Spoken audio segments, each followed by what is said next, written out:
Hi student, कैसे हैं? मैं विकास सर आपका स्वागत करता हूं। बात करते हैं कुछ क्वेश्चन को लेकर के जो हमारे बहुत ज़्यादा इंपॉर्टेंट है। क्वेश्चन है जलियांवाला बाग हत्याकांड के बारे में। जलियांवाला बाग हत्याकांड क्या है, मैं आपको बता दूं। जलियांवाला बाग हत्याकांड है क्या चीज़? पंजाब के अमृतसर में बैसाखी का दिन था, जहाँ पे बहुत सारे लोग इकट्ठा हुए थे। और यहाँ पे क्या हुआ था कि कई लोग आपस में आज़ादी को लेकर के एक नियोजन प्लानिंग कर रहे थे, एक प्लानिंग को लेकर के नई नई व्यवस्थाएं कर रही थी, जिसमें बैसाखी का दिन था, फसल कटे हुए थे और सारे लोग इकट्ठा हुए थे। जब फसल कटा हुआ था, सारे लोग इकट्ठा हुए थे, उस टाइम में किसी व्यक्ति ने जनरल डायर को कान में ये बात भर दिया कि भाई सारे लोग जो है वो देश को आज़ादी को लेकर के कुछ आतंकी हमला करने वाले आप लोगों पे। जनरल डायर जो था वो 3000 सैनिकों के साथ निहत्थे लोगों पे गोलियां चलवा दी। जलियांवाला बाग जो है पंजाब के अमृतसर में है और वहाँ पे कई सारे लोग मर गए, कई सारे लोगों की गोलियां से छल्ले कर दिया गया।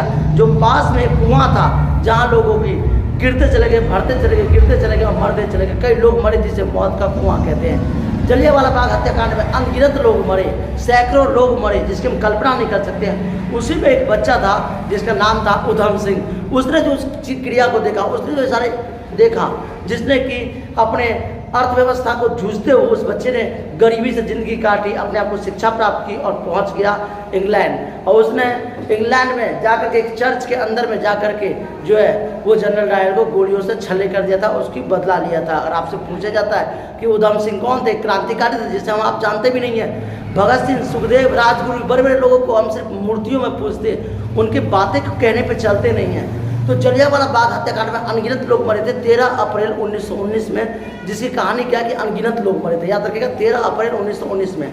बात करते हैं भारत का वह शहर जो जलियांवाला बाग हत्याकांड के लिए प्रसिद्ध है, पंजाब है। 13 अप्रैल 1919 में जनरल डायर ने गोली चलाने का आदेश दिया, जिसमें कई लोग मरे थे।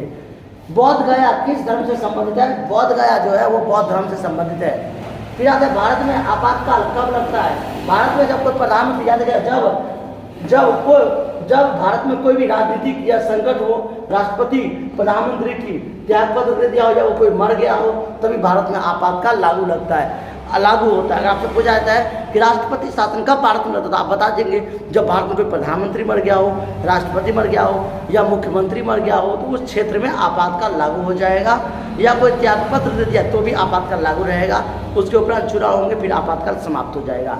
फिर आपसे पूछा जाता है भारत में 376 धारा कब लगता है? जब कोई 376 धारा लगता है, जब कोई रेप करता है, बलात्कार करता है, इसके लिए भारत में जो है वो 376 धारा लगता है। और ऐसे ही क्वेश्चंस के लिए हमारे चैनल पर बने रहें। Thank you. जय हिंद, जय भारत।